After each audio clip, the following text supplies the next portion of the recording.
Anyway, let's move into our Thursday night spectacle. Eagles at Giants, with the Giants 7.5-point underdogs. Real Tyler.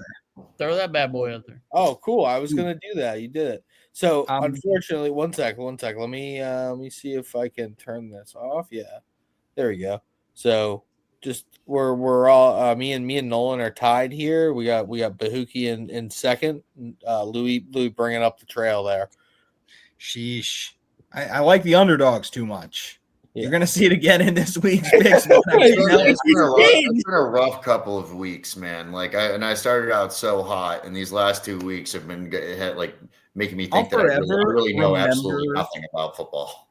I'll forever remember the week where Nolan was so squarely middle of the pack, and he went 16-1 on his weekly picks and launched himself into the lead. Those weeks will do it, yeah. The 16-1 weeks are crazy. I do want to say I went 9 and 5 for my touchdown scorers. That did hit 9. I would have hit 9 of the 14 that we put down last week. Theo Johnson would have been among them for plus 600. So I had a good number of mine too. I didn't go back and look through all the way, but I felt like I had some good picks in there. Word. Let's get our pick. Let's start this thing. I can start. I'll start. It's Eagles Giants. Giants plus 7.5 here at home, coming off a pretty bad loss there. Just a quick tally though. I know I'm bringing up the rear here, but I feel like I've got some sharp ones. Who here was on the Saints wagon with me? Nobody. I told you guys this Giants team came in way too full of themselves, talking way too much. Yeah, I feel that. You're also what's it called? You're on the Browns, who didn't win, but they gave a very, very competitive game, which a lot of us didn't think. So, and you're on the Jags. That was the one. That was the other one. I was the only one that took the Panthers out of this career. That is true. Okay, well, I'm not doing crack, Nolan. Sometimes you have to when you want to win, Louis, okay? Yeah, when you're back in Bryce Young, you just got to hit the pipe and just fucking freak out, all right? My middle spoon is my comments last week and played. I elevated him through my hate, and I will do so again this week. I was the only one who picked the Pats last week, and it was because of bias purely, but they still went out and did a thing. So that was pretty cool. Right. I'll take the Eagles to win here. I know they have problems, but this Giants team has more problems.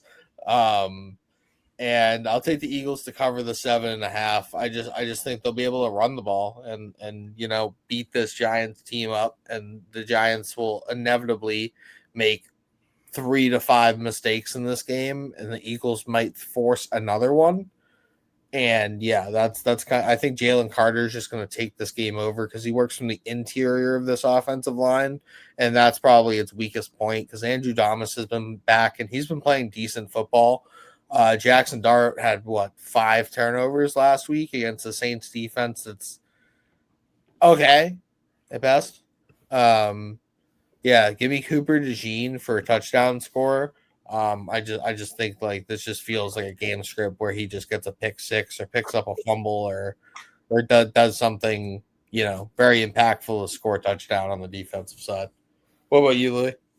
Yeah, so I am taking the Eagles to win, but I'm taking the Giants to cover. Don't know why. Doesn't feel right after I said it out loud, but a 7.5-point spread for a team that hasn't been playing super well, I think is a little rich.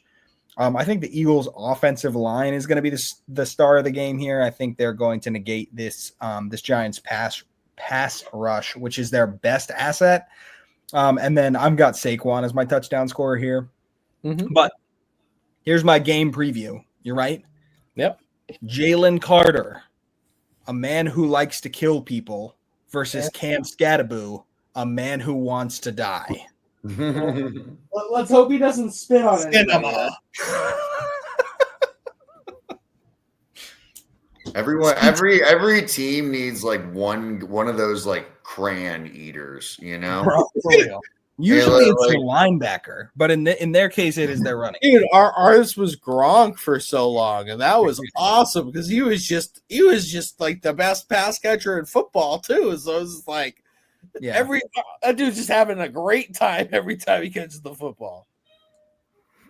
Scottaboo is crazy though. He does his weakness might be human spit though, so that Jalen Carter matchup might have to watch out. All right.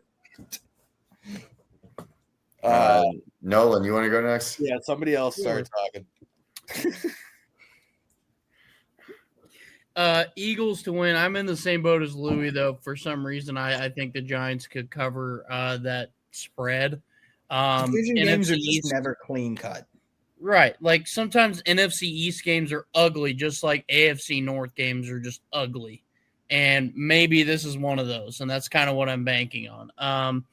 I'll go Jalen Hurts for stud. This has the script written all over it for him to be able to throw the ball a little bit more, and for everybody that supports the Eagles to be like, oh, look, he can still throw the football. It'll be something like that.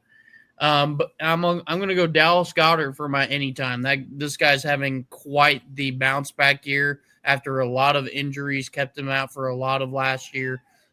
They're finding him in the end zone, so I'll go with Mr. Reliable and Dallas Goedert. He's the only consistent part about that passing game. It's truly it's remarkable. You have AJ Brown, Devonta Smith, and Dallas Goedert's the guy who's just consistent every single week, getting the touches and targets. Again, good player. Don't get me wrong. But you guys ever watch these games unfold and you tell yourself a behind the scenes story? Because I just imagine AJ Brown's been complaining about the passing game and Jalen Hurts is just frick that guy. And then Devonta Smith's I'm not happy with my role either. And he's just not my boy Smitty. And he gives him a 100-yard game. I'm like, what are we doing? Dude, AJ Brown absolutely fried whoever was covering him on that one out and up route in the middle of the field. And Jalen Hurts hung it on him for 15 yards over his head. That would have been a 65-yard touchdown, easy money. Yeah. And I'm just saying, Devonta Smith had 114 yards. He complains one time and gets 114 yards. AJ Brown been complaining all season, and he gets 8 targets. Yeah, the whole game. 8 bad targets. Yeah, Lucas. Yes, sir. I feel where you guys are coming from. 7.5 is a massive spread, especially on the road. I'm still taking the Eagles to win and to cover, especially coming off of a loss. I know they're both coming off of a loss. The difference is the Eagles are actually good. When good teams come off of a loss, they usually return to the mean, and literally and figuratively. And I've got Jihad Campbell is my stud of the game. This guy, I've had him as an honorable mention sicko of the week, stud of the game for the last few weeks, and it's time for me to actually insert him in there. He's been having a heck of a season. Classic Howie Roseman pick. Guy just falls into his lap and is a stud right off the bat. You guys were just talked about him enough. Devonta Smith, what a game from him. He's honestly the guy in this offense right now in my eyes, and probably going to be going forward. You don't belong at the bottom, and it's time for you to get your butt from down there. It's time for you to stop being comfortable at the bottom. Get your butt up and get to where you're supposed to be. You are a royal priesthood. Get where you belong. Do what you're supposed to do. Live like you're supposed to live. Fuck being rational. Give them what they ask for.